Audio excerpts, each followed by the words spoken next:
Baganda bange mwenna abandaba amanya bampita Robbie or the Mighty Family. Bachali bange mwenna nyongera okubategeeza essaawa zino olabira ka video kano.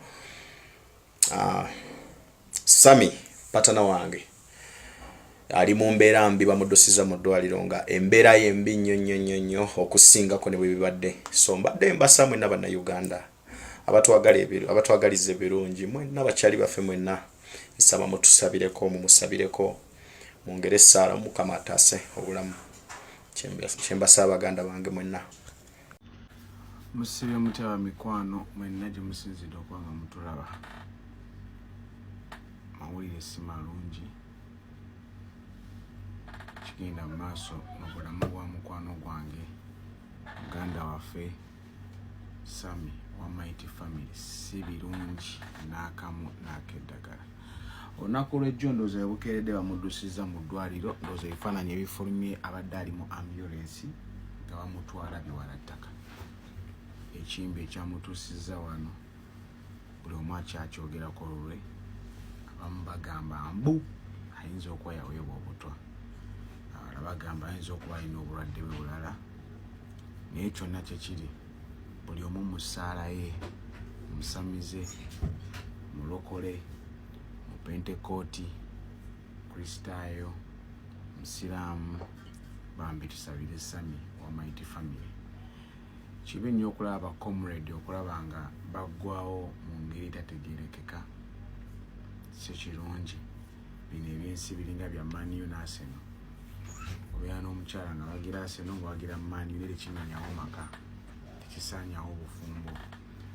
Sammy oyinza okuba takkiriziganya naawe ku bintu ebimu, naawe oyinza okuba tokkiriziganya naye ku nsonga ezimu, naye tekitegeeza nti mugenda kubeera balabe. Ngeri emu obeera Sammy tumwetaaga, naffe atwetaaga. Mu kaseera kano kebeere ssente tesobola kuwonya Sammy essaala yokka yegenda okumujja mu kunnya waliwo, because sente temala, essente temala. Saawa eno Sammy tumukwase Katonda yekka abeere nga amubbulula mu kabi akamusemberedde oba akali mu bulamu bwe. Sammy ojja kubeera bulungi.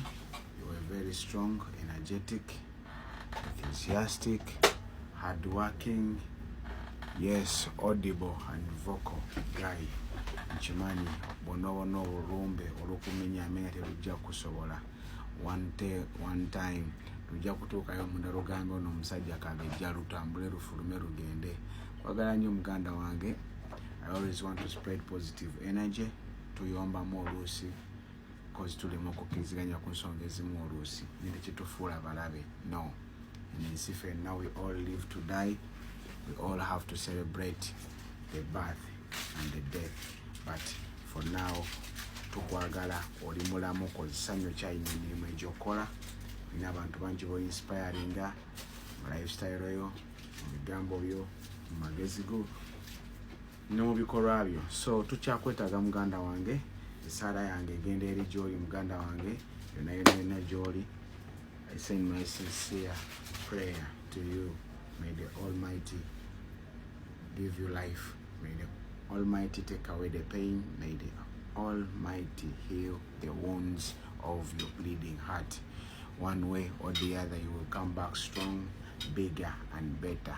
That's my humble prayer to you, my dear brother Sammy Mighty Family. Tujja kuba tu updating wanabeera update yonna, tujja kuba tukola update, but kyonna kyekiri nkimanyi by the end of today or the next day Sammy ojja kuba oli fine. Komewo tukubemu olwali tugendeko ku bulive tujogemu. I saw a video, I think I saw it yesterday, but I don't know when it was posted. I don't know if it was yesterday or the other day. Wabadde olimu ku blendinga oba kismoothie kukinywa, and I thought okomyewo you're back on your knees, on your feet, but kinewunyisiza okulaba ebifaananyi ebifulumye olwaleero ku makyango oli mu ambulance. Kyobulwadde Katonda yakyesigaliza, naye ojja kuwabira bulungi kabulaza, totya. Just be positive. Sabako musabayo yonna sabako mu ddiini yo yonna gy'osaba. Nalaba mukulu munnange Bobi Wine ng'ayisaawo ensonga y'okugamba nti baleke kubayinga abantu ntegera yaabwe wala bafreeing music industry esobole nayo okuba nti yeekolerera era nga yeefunamu ssente okusinga okugenda abayimbi ne balobinga okufuna funds or this and that and that. Ensonga yalimu eggumba, that's right. Era ku nsonga enjagala nange mpe endowooza yange nti kyayogerako kyennyini nsubira abayimbi bonna kyetukola ki kyetugezaako okulwanirira. Obanga oli muyimbi ng'oli mu business ya kuyimba, obanga oli artist, kuba artist akoma kuyimba kokka, artist ayingira ne mu bibajje, mu basiiga ebifaananyi, ayingira art muwanvu nnyo, art yava mu Coca-Cola, art n'ava mu Hamcola, art n'ava mu Berobi, oli n'akola mu Gulaga. Teri muntu yenna wa art mu nsi atayagala kufuna mu creation ye. Kitandikira dda mbuzaale nti bagamba nti keezaala keekomberera. Kakati nange mba nazaala mu Joseph Mayanja nenzaala mu Chameleone gwensoko okomberera gwensoko okulabika nti promoting then aveeka amatabi amalala agakola ki agakola n'ebirala. So omukulu principle ensonga gyali ayogerako mutuufu mu ango ye because industry yaffe erimu sente nyingi ezigeneratingibwa.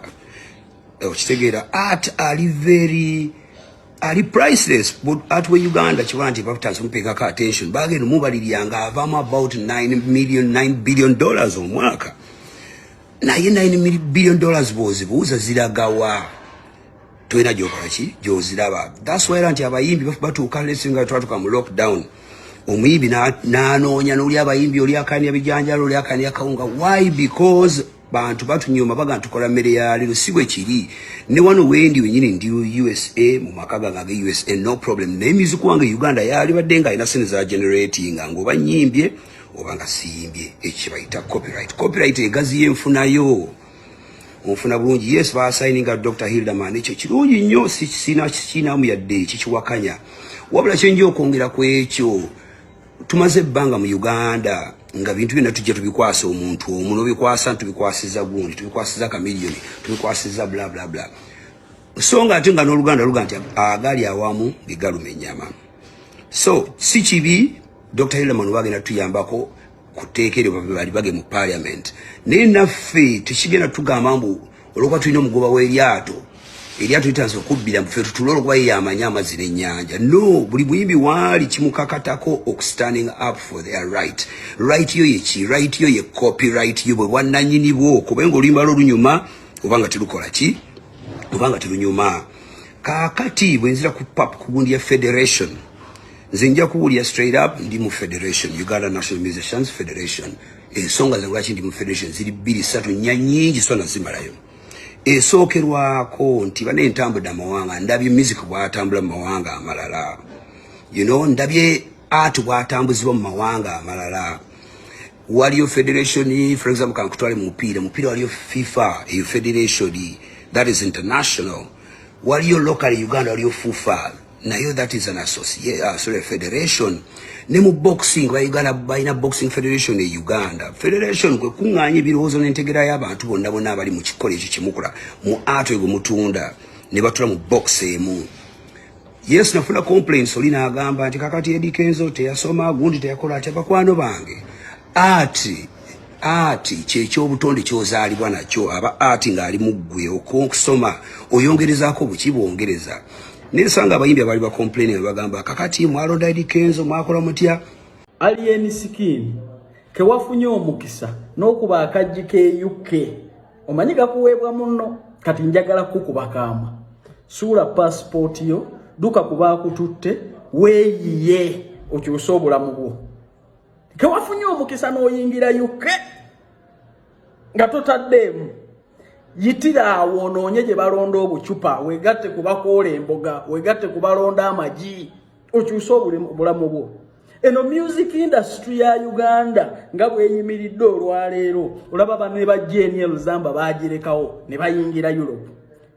Bakeko Basizamani Judisi Babirye Juli Muteesasira gwasinga bakerekere. My brother yitamu singa onaafiirwa omukisa guno okwegatta ku balonda obucupa wene nyanga we kango lemereddwa okukolerera obuvubuka abo. Bana Uganda tebakulimba limba. Olava Ronald Mayinje yakuba ebisaawe bakugamba nti amakage yagaddukamu n'ayingira Europe. Gwani? Kino kyandibadde kikumala bumazi nti omukisa gw'ofunye oyina kuyitamu onoonye we bazuyoola omuzira utandika okukolerera obulamu bwo nga kuwadde endulu yawanereme kulimba limba. Ojja kudda enkya mu Uganda obeere nga Madokisi Sematimba nga tokyakola makulu naye nga wali okubyeko 8. Bw'oba wafunye omukisa n'ofuna visa eza simpase n'oyingira UK. Muganda wange noonya we balonda obucupa okolerera obulamu bwo. Naye bano Abannayuganda badisappointinga mbamanyi. Olwaleero oli ku simpase si ku music. Omusajja yakukuba bukubi mpi zikutuusiza mu London.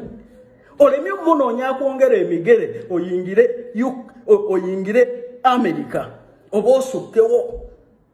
Oliawo oli munaaga bw'otayitamu ali enisikini kuyitira kumpi za palaso ojja kuba mukyamu.